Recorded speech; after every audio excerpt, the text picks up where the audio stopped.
Hello दोस्तों, नमस्कार। स्वागत है आपका अपने चैनल टारगेट फॉर जॉब्स पर। आशा आप सभी अच्छे होंगे और आपकी तैयारी भी बहुत ही अच्छी चल रही होगी।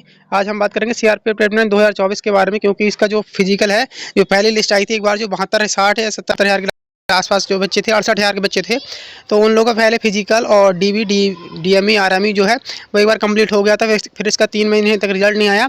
तो पता चला कि रिजल्ट क्यों नहीं आ रहा है। लोग कुछ बच्चों ने उसमें केस कर दिया था दिल्ली हाईकोर्ट में, और उसमें कहा था कि जो लोगों ने, जैसे बच्चों से ये इन लोगों ने प्रेफरेंस भरवाई थी ऐसे पियून की दफ्तरी की, जो ऑल इंडिया पोस्ट थी, तो फिर उसमें दिल्ली हाईकोर्ट ने आदेश दिया कि इन लोगों जिन लोगों ने भी प्रेफरेंस दी थी, तो उन लोगों के लिए सेकंड लिस्ट जारी किया, और सेकंड प्रेफरेंस के लिए दोबारा से सेकंड लिस्ट जारी करके दोबारा से उनका फिजिकल और डीएमई आरएमई कराया जाए। तो उसी आदेश के मुताबिक अब जो फिजिकल है वो आपके कल से स्टार्ट होने वाले हैं, यानी 18 नवंबर से। तो 18 नवंबर से आपको फिजिकल स्टार्ट होने वाले हैं। जिन लोग का भी फिजिकल है, वो उन लोगों का एडमिट कार्ड आ गया होगा, उनको पता चल गया होगा कि हमारा जो फिजिकल है और डीएमई आरएमई किस डेट में से शुरू होगा। जैसे 18 का होगा, उसको 19 का होगा, तो 10-12 दिनों तक ही चलेगा। उसके बाद आपका जो प्रोसेस है पूरा फाइनल हो जाएगा, और उसके बाद आपका जो सभी चीज़ों को डाटा कलेक्ट करके आपको फाइनल डेट जारी किया जाएगा। तो इसमें हम बात करेंगे सेकंड लिस्ट वालों को फिजिकल कल से हैं, उन लोगों के साथ क्या, मतलब उन लोगों के जो प्रोसेस है उसमें क्या क्या रहेगा, जैसे डीबी में क्या क्या होगा, फिजिकल में कैसे क्या होगा, और मेडिकल वगैरह में क्या क्या होगा। क्योंकि मेरा खुद फिजिकल सीआरपीएफ ट्रेडमैन में हो चुका है। जो पहली लिस्ट आई थी 68 हज़ार में, तो उसी में मैं ग्राउंड फिट हो गया था, उसमें सभी चीज़ें मेरी सही से हो गई थी। और फाइनल डेट के बारे में बात करेंगे कि फाइनल रिजल्ट आपका किस डेट तक आ सकता है। जो डेट मैं आपको बताऊँगा, लगभग उसी डेट में आपका रिजल्ट है वो आ जाएगा। तो चलिए चलते हैं। सबसे पहले तो बात करते हैं कि आपका जो प्रोसेस है वो कैसे स्टार्ट होगा और क्या क्या होगा उसमें। तो देखिए, सबसे पहले आप जाएंगे तो वहाँ पर आपका जो पहले दिन हमारा तो जो प्रोसेस था, वैसे जो 11 तारीख से स्टार्ट हुआ था, और जो प्रोसेस पूरा हुआ था वो 26 जुलाई को ख़त्म हुआ था। 11 जुलाई से 26 जुलाई तक यहाँ प्रोसेस चला था। यानी कि रामपुर सीआरपीएफ रामपुर में हुआ था मेरा, तो उसमें काफ़ी जो प्रोसेस था वो काफ़ी लेट था, तो धीमा चला था। तो स्टाफ वहाँ का बहुत धीरे काम कर रहा था, इस वजह से लगभग 15 दिन का समय लगा। उसमें 2-3 छुट्टी भी थी इसमें बीच में संडे की। तो संडे को छोड़ के इसमें कई इतने दिन, लगभग 15 दिन, वैसे सबको संडे को लगा के 15 दिन लगे।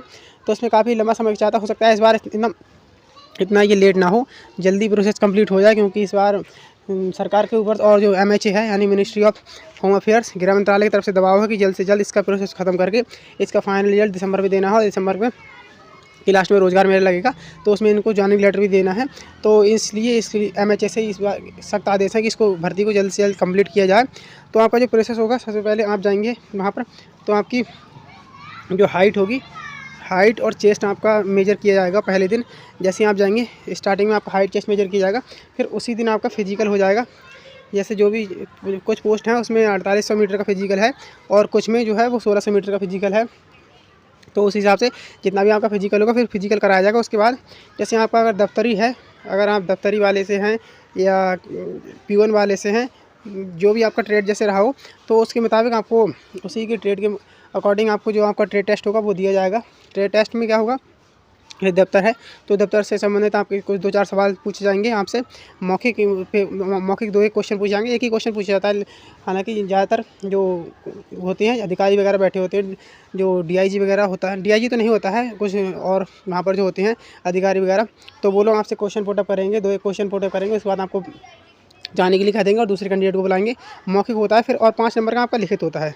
5 मार्क्स का आपका जो लिखित होता है, 5 मार्क्स का लिखित भी होता है वहाँ पे, जो आपका ट्रेड टेस्ट होता है। और फिर उसमें जैसे आपका दफ्तरी है, पीओन है, तो उसमें आपको जो आपका ऑफिस संबंधित जो आपको वर्क होगा वो दिया जाएगा।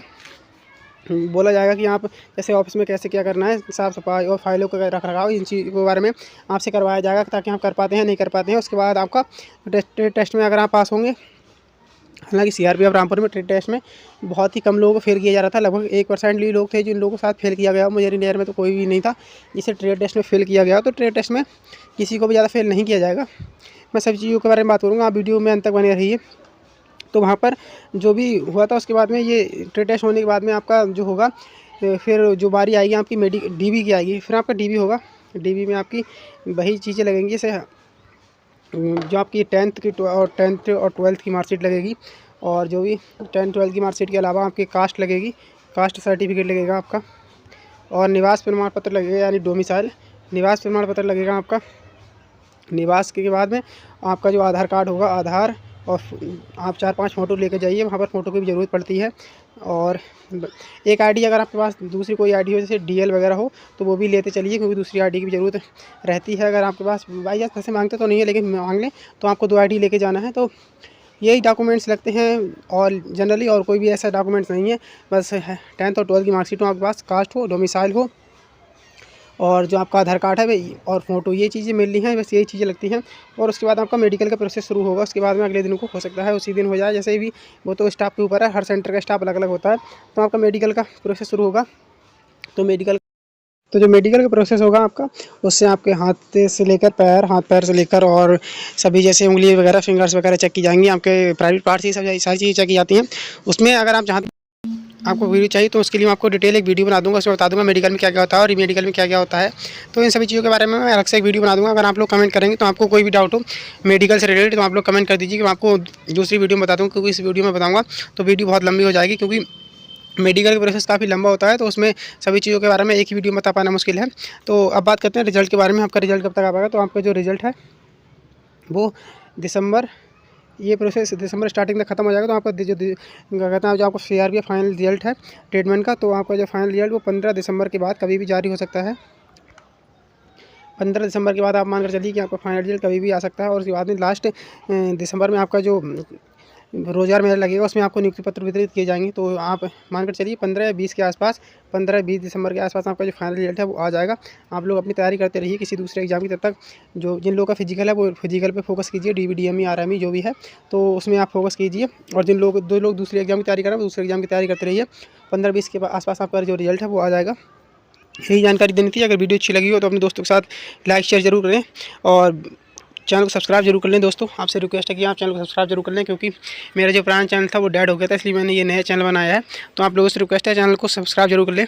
तो चलिए, धन्यवाद। जय हिंद, जय भारत।